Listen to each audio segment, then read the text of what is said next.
What's going on, Packers fans? Aaron Nagler here, Cheesehead TV, welcoming in a very special guest and an old friend, Emory Hunt from CBS Sports and Football Game Plan. Emory, how are you, man? Aaron, man, it's always a pleasure, man. Every time I see you, I realize how long we've been in the game. It's been a while. It's been a while, no doubt about it. I mean, those days sitting at Lily's at the bar talking about what we wanted to do as far as content, that does feel like a very long time ago at It's this point. crazy. It's crazy, man. I still listen. When the movie come out, you still are going to be my director and producer because I I know love no it. one knows movies like you. There you go. I Man. love to hear it. Always great to talk ball with you. And for those of you who don't know and maybe are not privy to all the latest, make sure you are getting Emory's draft guide. I know here at She Said TV, we have our very Packers centric draft guide. But if you want the best overall look at the NFL draft, the prospects coming in, no one, and I guarantee this, no one has watched more football, both breaking down the tape, but also in person than Emory. I mean, Emory, you do the work. You put in the legwork. It's kind of amazing how many games you attend in person to see so many of these prospects. It's 8 All-Star games, Aaron, and the first one usually starts in Canada because they play their All-Star game before the season.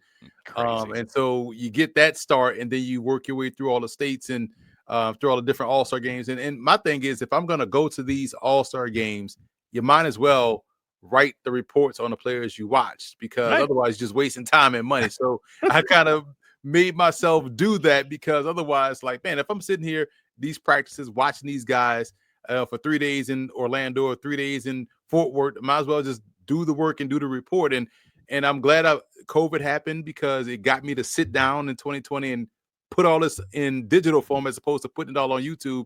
And I able to flesh out my thoughts a little bit better and give it to the fans. I love it. Well, it's a must-have for any NFL fan, any NFL draft fan. We'll have a link in the description of this video where people can find it.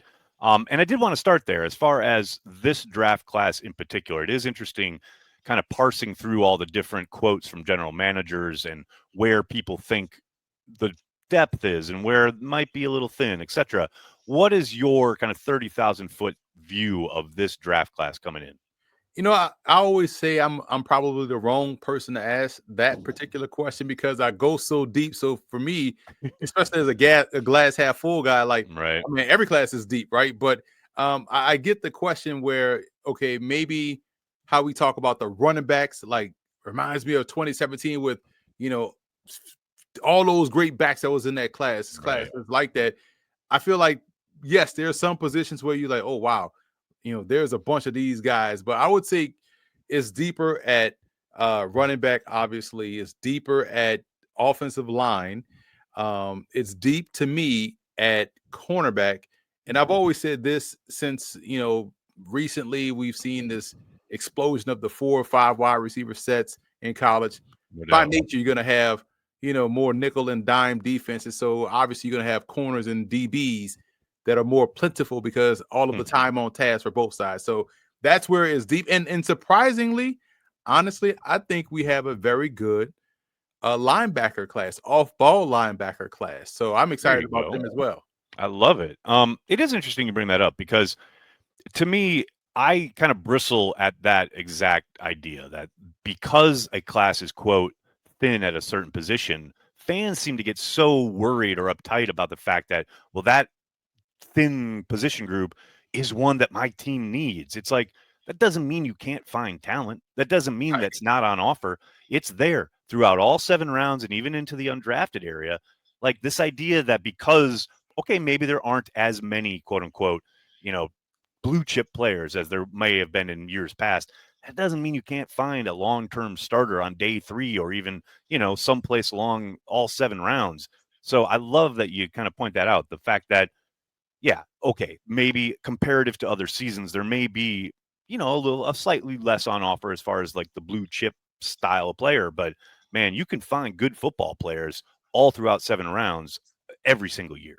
And we always talk about this every year. We talk where if it's week 6 and this guy you got, in round 6 is starting these ball and you're like, man, but we could have used that spot on another Hmm. receiver. You don't care. You just Right. care that he's balling. And Yep. so it really is all a fuss about nothing. And a lot of times, if you're digging, and it's a societal issue on my side, where if You're you not are, wrong.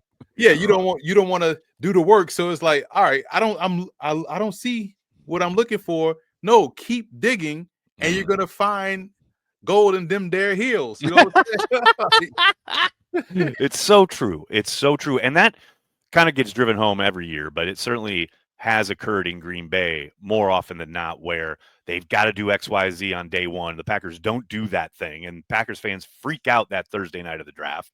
And then later on in the draft, they end up getting some really talented players at those positions that the Packers fans were worried about.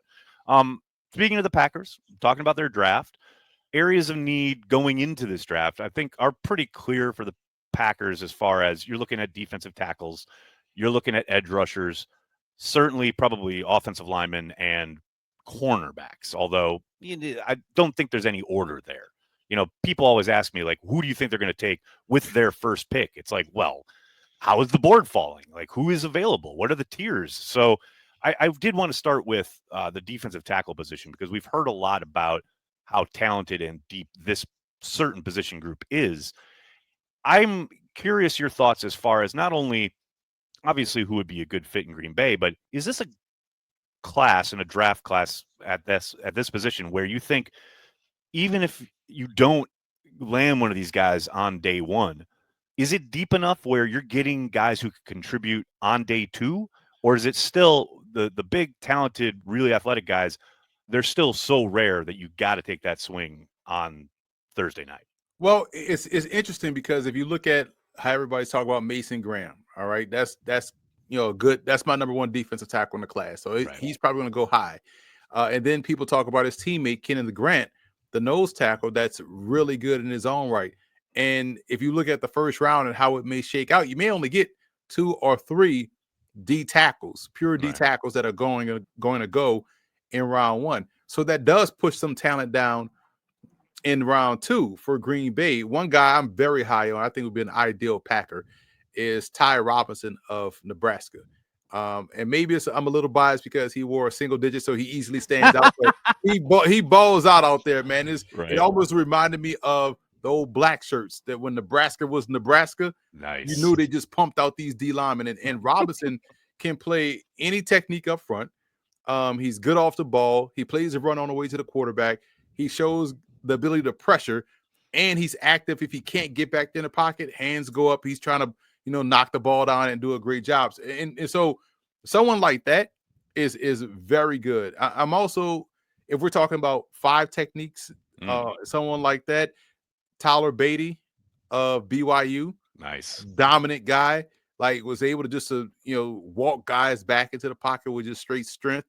Another one that's very active around the line of scrimmage. If he can't get pressure, he was harassing Shedeur Sanders in that bowl game. I know it's a bowl game, and I know it's Colorado's offensive line, but the fact of the matter is he was very disruptive. Also, you look at what he did at the East-West Shrine Bowl, he performed really well. I give you an underrated guy that no one's talking about, and this has been the common theme for these players under this particular coach. Since Greg Schiano has gotten back to Rutgers, yes. every year I've noted probably 8 or 9 defensive players I have put in my guy. I'm like, man, this dude is outstanding. And they're ready to go. They're well coached. They are pro ready. And Malcolm Roy, another one of these defensive tackles that can just really just dominate a game, is someone that's flying under the radar. And he's another one of these prospects that I've seen on the road and at the All-Star games. I can't believe it. I don't know if it was a Tropical Bowl or Hula Bowl, but I remember seeing him really do a great job. And obviously Darius Alexander is another one that was at the Senior Bowl, defensive tackle out of Toledo. So these are some of the guys that are still going to be available maybe day 2. Right. If one of those One of the surprise premium guys, right? Yeah, exactly. So it's a good class to get a defensive tackle. I absolutely love it. I also love that you mentioned the Hula Bowl because I remember getting the email for the Hula Bowl, and I thought to myself, who goes to the Hula Bowl? Of course, Emory goes to the Hula Bowl. Of course he does. Let's flip it around onto the offensive side of the ball because I gotta admit, I try not to have draft crushes, but at this point, I am ready to just, burst into tears when Jaden Higgins is not a Green Bay Packer. Because, you fall in love with these prospects, and the chance of your team actually selecting them is pretty minimal. I think he is a perfect Packer. And if there's one player I want the Packers to come out of this draft with, it's Jaden Higgins out of Iowa State. But I know, like we talked about earlier, there's probably plenty of dudes in this draft class that can help the Packers. Take me through maybe if the Packers are unable to land my guy, where can they look at wide receiver to kind of bolster a squad that's still really talented, but definitely needs a little help and reinforcement? Right, because they get banged up a lot. It seems like that position just gets going Yeah, through the especially in ringer. this offense where you're blocking as much as you are on the edge for the run game and as physical as there has to be. I mean, these guys come down in line, Yeah, and they're asked to take on defensive ends. So yeah, no doubt about it. it's funny how you said like you get wrapped up in a draft crush, and as a fan, it doesn't work out. Now you frustrated. I remember growing up in New Orleans, back-to-back draft years. This was the Oh, here we go. 95 draft year. I'm like, as a Saints fan, I'm like, oh, we getting Eddie George.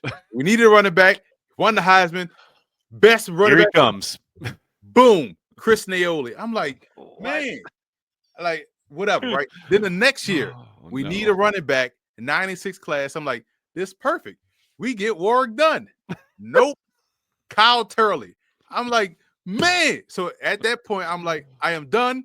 Yep. You know what I'm saying? Being Over a fan, it. over Yep. it. I don't care who they pick. Because you I'll fall watch in them. love, and then they go to other places. And the worst is when they're the guys you talk about because they're really good, right? Yeah. And you're like, I wanted that guy on my team. This Yes, is like a the good worst. player, matching need. What's the problem?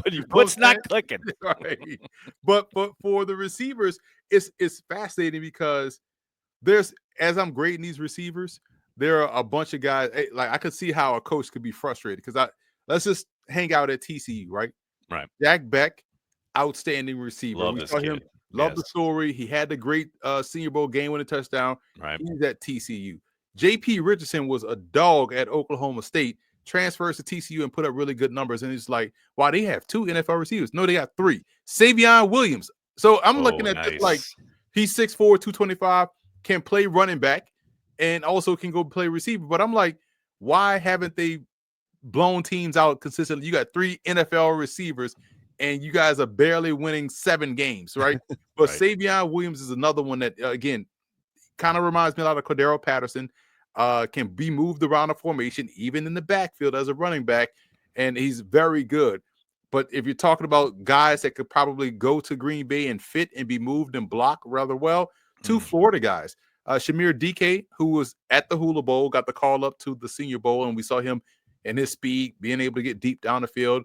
But the other one was at the Hula Bowl as well, Elijah Badger, who excels in the wide receiver run game. He's about 6 feet, 205. He could run. He's like 4.5, high 4.4, low 4.5, something like that. But he's another one that can return kicks, but also be moved around, whether in the slot or play on the outside. But he blocks rather well. He's physical after the catch. He had a great game against LSU. And so those are the types of receivers that could be available if they don't go Higgins or Knoll.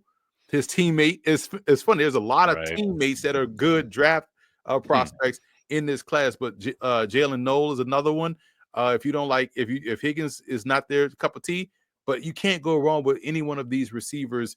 Let's say maybe day 2 for Green Bay if they don't go day 1 at the position. I absolutely love it. And look, I don't doubt for a moment that, like I said, they're gonna pass on Higgins, and I'm gonna be sitting there very upset on Friday night. But by the end of the draft on Saturday, I'm sure I will be very happy because that's usually what occurs. Let's get back on the defensive side of the ball because so much hand wringing and kind of consternation from the fandom this offseason has been about the lack of activity in free agency or the trade market to bring in any help when it comes to the pass rush.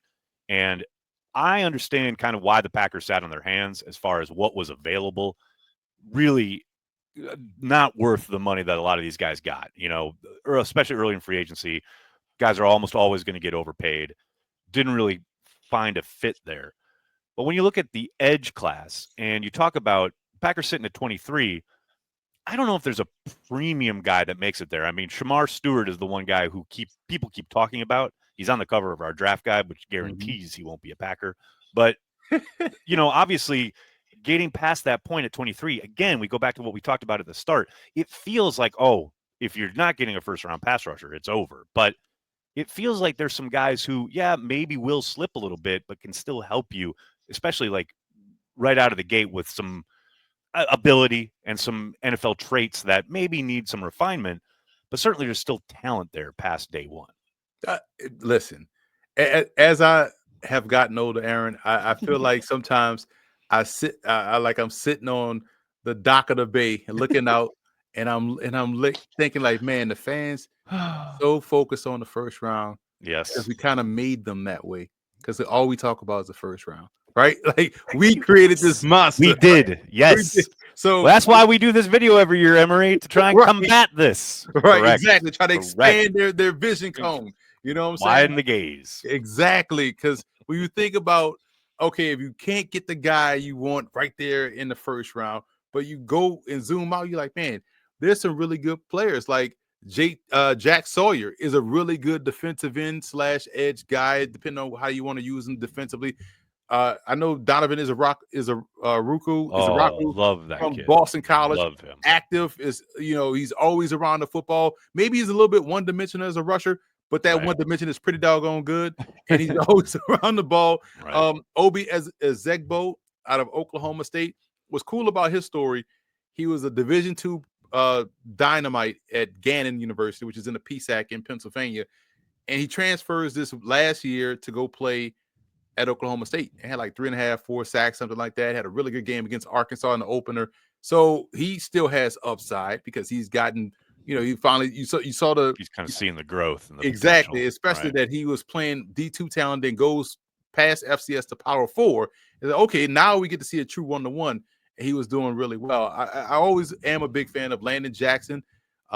Yes. Long guy, and it's weird because there's a couple of players in the NFL that kind of fit this MO where they're athletic, but they are also stiff. Like, like David Njoku is stiff athletic. Isaiah Likely is stiff athletic. But Landon Jackson's the same way, but he's 6'7". He got hustle. And he does a great job of just finding a way to win and try to find a win. And I like that aggressiveness and hustle about his game. And he's a guy that you don't have to get in round one. I love it. Finally, let's take a quick look at corner because I know the Packers addressed this in free agency. I do like what they have on hand, and I think there's a lot of versatility there. But I also think, and probably could say no, that if the board falls a certain way, and there's a player that's head and shoulders above the rest as far as their tiers go, right? I don't think they're going to hesitate to add to that position for one of the reasons that you stated earlier, as far as, man, when you go nickel and dime and you start factoring in injuries, and we saw it with the Packers last year, last couple of years, where one injury and all of a sudden your entire defensive backfield completely shakes up. Man, it's better to have that corner and not need them than need them and not have them. Absolutely. And especially if you're looking at guys that can just play multiple spots, inside or outside. That's why I'm a big fan of Quincy Riley out of Louisville. He was banged up a lot this year, but he was a dog coming into the season. In fact, I ran into his cornerbacks coach, in Indy last year when he was watching his guy at the combine last season, who ended up getting drafted. And he was like, no, I got another one next year. He said, like, trust me, Quincy Riley. And he never steered me wrong. He told about Trevor Ward when he was at Middle Tennessee. So he's never steered me wrong. And Riley was a dog for the first couple of games of the season. Then he dealt with injuries throughout. We had a really good Senior Bowl. So that's somebody that has that versatility to play inside or out. Noel Williams of Cal. That's my guy. That is my guy. I like, I've been on him since the start of this process. I don't know if the Packers would take him, but I fucking love his game. Because here's the thing. Around the ball a lot, athlete, can return kicks. So he's going to play special teams. He can help you out there. That's always going to elevate you up in the NFL because, okay, we can get him on the field. But, man, you talk about a man-to-man corner. Physical dude at the physical line. dude, Definitely. ball skills.